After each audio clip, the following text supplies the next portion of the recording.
محمد عربی کی ولادت۔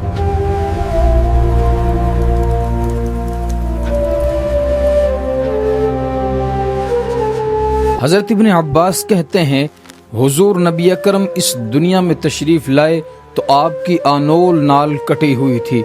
آنول نال کو بچہ پیدا ہونے کے بعد دائیاں کاٹتی ہیں۔ آپ ختنہ شدہ پیدا ہوئے۔ عبد المطلب یہ دیکھ کر بے حد حیران ہوئے اور خوش بھی۔ وہ کہا کرتے تھے میرا یہ بیٹا نرالی شان والا ہوگا۔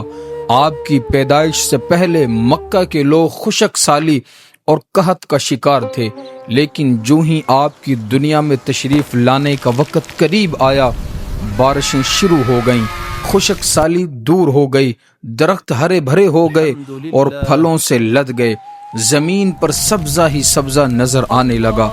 پیدائش کے وقت آپ اپنے ہاتھوں پر جھکے ہوئے تھے، سر آسمان کی طرف تھا۔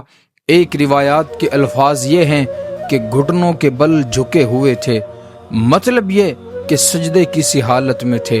آپ کی مٹھی بند تھی اور شہادت کی انگلی اٹھی ہوئی تھی، جیسا کہ ہم نماز میں اٹھاتے ہیں۔ حضور انور صلی اللہ علیہ وسلم فرماتے ہیں جب میری والدہ نے مجھے جنم دیا تو ان سے ایک نور نکلا، اس نور سے شام کے محلات جگمگا اٹھے۔ آپ کی والدہ سیدہ آمنہ فرماتی ہیں محمد صلی اللہ علیہ وسلم کی پیدائش کے وقت ظاہر ہونے والے نور کی روشنی میں مجھے بصرہ میں چلنے والے اونٹوں کی گردنیں تک نظر آئیں۔ علامہ سہلی رحمۃ اللہ علیہ نے لکھا ہے جب آپ پیدا ہوئے تو آپ نے اللہ کی تعریف کی۔ ایک روایات میں یہ الفاظ ہیں اللہ اکبر کبیرم والحمد للہ کثیرن وسبحان اللہ بکرۃ واصیلا۔ اللہ تعالیٰ سب سے بڑا ہے، اللہ تعالیٰ کی بے حد تعریف ہے اور میں صبح و شام اللہ کی پاکی بیان کرتا ہوں۔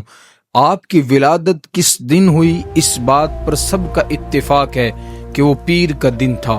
آپ صبح فجر طلوع ہونے کے وقت دنیا میں تشریف لائے۔ تاریخ پیدائش کے سلسلے میں بہت سے قول ہیں۔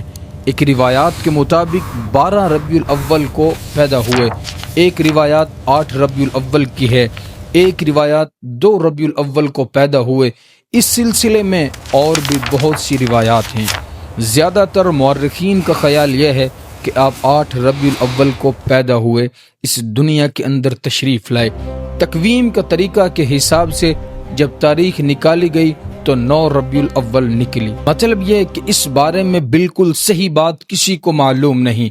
اس پر سب کا اتفاق ہے کہ مہینہ ربیع الاول کا تھا اور دن پیر کا۔ یہ بھی کہا جاتا ہے آپ کو پیر کے دن ہی نبوت ملی، پیر کے روز ہی آپ نے مدینہ منورہ کی طرف ہجرت فرمائی اور پیر ہی کے روز آپ کی وفات ہوئی۔ آپ عام الفیل میں پیدا ہوئے، یعنی ہاتھیوں والے سال میں۔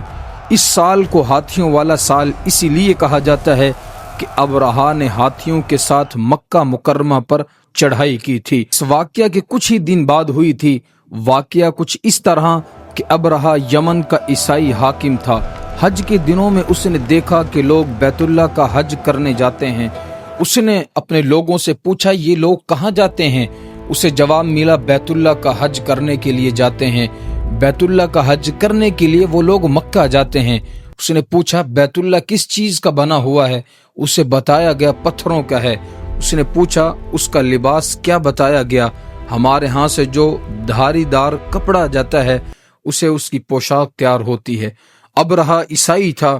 ساری بات سن کر اس نے کہا مسیح کی قسم میں تم لوگوں کے لیے اس سے اچھا گھر تعمیر کروں گا۔ اس طرح اس نے سرخ، سفید، زرد اور سیاہ پتھروں سے ایک گھر بنوایا، سونے اور چاندی سے اس کو سجایا، اس میں کئی دروازے رکھوائے، اس میں سونے کے پترے جڑوائے، اس کے درمیان میں جواہر لگوائے، اس مکان میں ایک بڑا سا یاقوت لگوایا، پردے لگوائے، وہاں خوشبوئیں سلگانے کا انتظام کیا۔ اس کی دیواروں پر اس قدر مشک ملا جاتا تھا کہ وہ سیاہ رنگ کی ہو گئی، یہاں تک کہ جواہر بھی نظر نہیں آتے تھے۔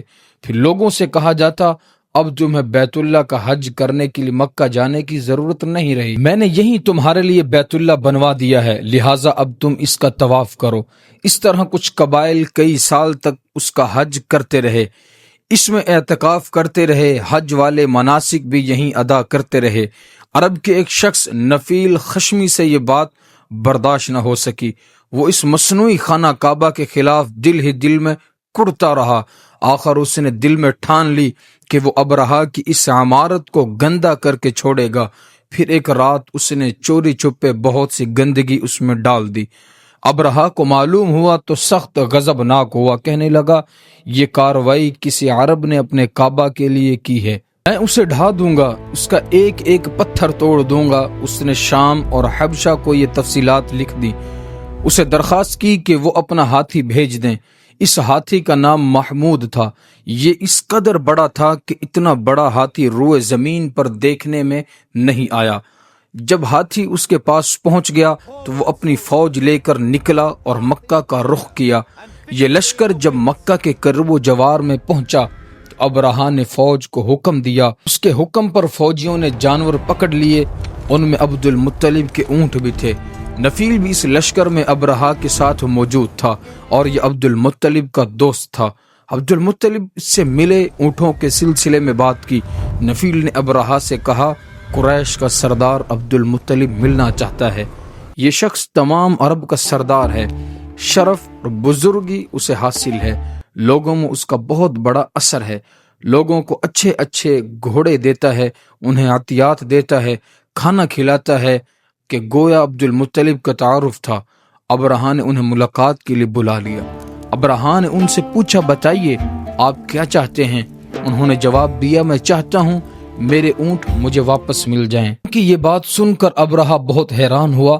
اس نے کہا کہ مجھے تو بتایا گیا تھا کہ آپ عرب کے سردار ہیں، بہت عزت اور بزرگی کے مالک ہیں، لیکن لگتا ہے مجھ سے غلط بیانی کی گئی ہے، کیونکہ میرا خیال تھا کہ آپ مجھ سے بیت اللہ کے بارے میں بات کریں گے، جس کو میں گرانے آیا ہوں اور جس کے ساتھ آپ سب کی عزت وابستہ ہے، لیکن آپ نے تو سرے سے ہی اس بات ہی کو نہیں کیا اور اپنے اونٹوں کا رونا لے کر بیٹھ گئے۔ یہ کیا بات ہوئی؟ اس کی بات سن کر عبد المطلب بولے آپ میرے اونٹ مجھے واپس دے دیں، بیت اللہ کے ساتھ جو چاہیں کریں، اس لیے کہ اس گھر کا ایک پروردگار ہے، وہ خود ہی اس کی حفاظت کرے گا، مجھے اس کے لیے فکر مند ہونے کی ضرورت نہیں۔ ان کی بات سن کر ابرہا نے حکم دیا ان کے اونٹ واپس دے دیے جائیں۔ جب انہیں ان کے اونٹ واپس مل گئے تو انہوں نے ان کے سینگوں پر چمڑے چڑھا دیے، ان پر نشان لگا دیے، انہیں قربانی کے لیے وقف کر کے حرم میں چھوڑ دیا تاکہ پھر کوئی انہیں پکڑ لے تو حرم کا پروردگار اس پر غضبناک ہو۔ پھر عبد المطلب ہیرا پہاڑ پر چڑھ گئے، ان کے ساتھ ان کے کچھ دوست تھے۔ انہوں نے اللہ سے درخواست کی، اے اللہ، انسان اپنے سامان کی حفاظت کرتا ہے، تو اپنے سامان کی حفاظت کر۔ ادھر سے ابرہا اپنا لشکر لے کر آگے بڑھا، وہ خود ہاتھی پر سوار لشکر کے درمیان موجود تھا۔ ایسے میں اس کے ہاتھی نے آگے بڑھنے سے انکار کر دیا، وہ زمین پر بیٹھ گیا۔ ہاتھی بانوں نے اسے اٹھانے کی کوشش کی لیکن وہ نہ اٹھا۔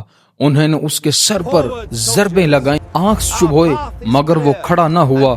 کچھ سوچ کر انہوں نے اس کا رخ یمن کی طرف کیا تو وہ فوراً اس طرف چلنے لگا۔ اس کا رخ پھر مکہ کی طرف کیا گیا تو پھر رک گیا۔ ہاتھی بانوں نے یہ تجربہ بار بار کیا۔ آخر ابرہا نے حکم دیا ہاتھی کو شراب پلائی جائے تاکہ نشے میں اسے کچھ ہوش نہ رہ جائے اور ہم اسے مکہ کی طرف آگے بڑھا سکیں۔ چنانچہ اسے شراب پلائی گئی لیکن اس پر اس کا بھی اثر نہ ہوا۔